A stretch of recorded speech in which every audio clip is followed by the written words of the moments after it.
un montant de crédit de 100 000, un taux d'intérêt de 5%, une durée totale de 10 ans avec 2 ans de différé, ainsi qu'une périodicité annuelle. S'agissant de l'encours, ce n'est autre. L'encours de la première année, c'est le montant du crédit lui-même.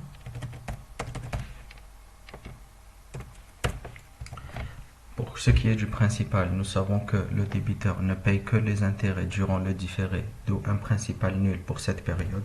Alors, si la période actuelle est inférieure ou égale à celle du différé, on aura 0.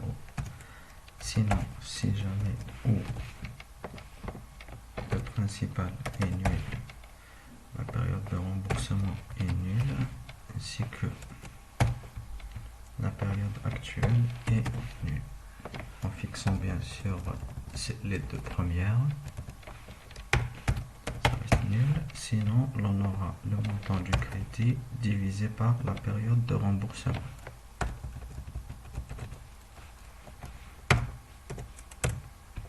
Le remboursement.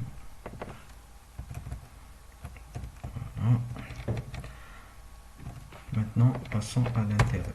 Donc, si l'intérêt n'existe pas, ou le nombre de périodes par année est nul, ou bien l'encours est nul.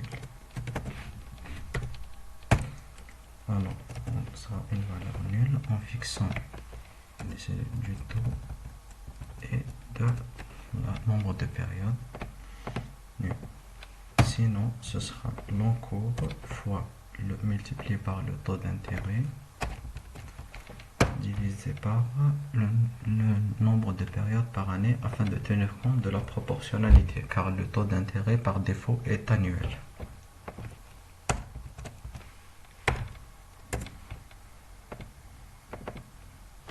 Voilà. S'agissant de l'annuité, donc si jamais nous avons dépassé la durée totale du crédit, on aura une valeur nulle. Sinon, ce sera le principal plus l'intérêt.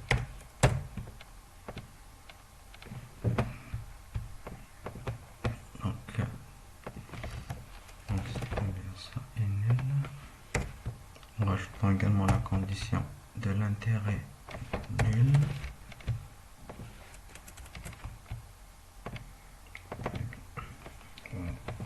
Alors maintenant, pour le restant dû, c'est l'encours, déduction faite du principal. Donc, l'une d'entre elles est nulle. Alors, c'est nul. Sinon, ce sera l'encours moins principal.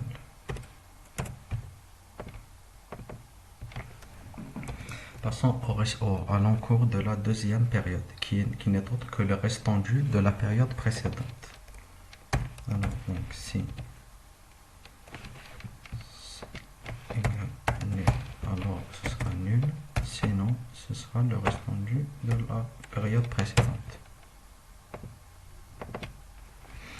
Voilà, nous en avons fini avec l'échéancier selon la méthode du principal constant et une périodicité annuelle. Le restant dû en fin de période est de 0 naturellement, car le crédit aura été remboursé totalement. Si l'on veut par exemple changer la périodicité en semestrielle, ça nous donne 20 semestres. Si c'est trimestriel, si c'est mensuel, cela donnera 120 mois. Et ainsi de suite, en tenant bien sûr du nombre de la période du différé. Voilà donc pour le principal constant. Dans la vidéo suivante, nous essayerons d'établir un échéancier suivant les mêmes paramètres, mais selon la méthode de l'annuité constante.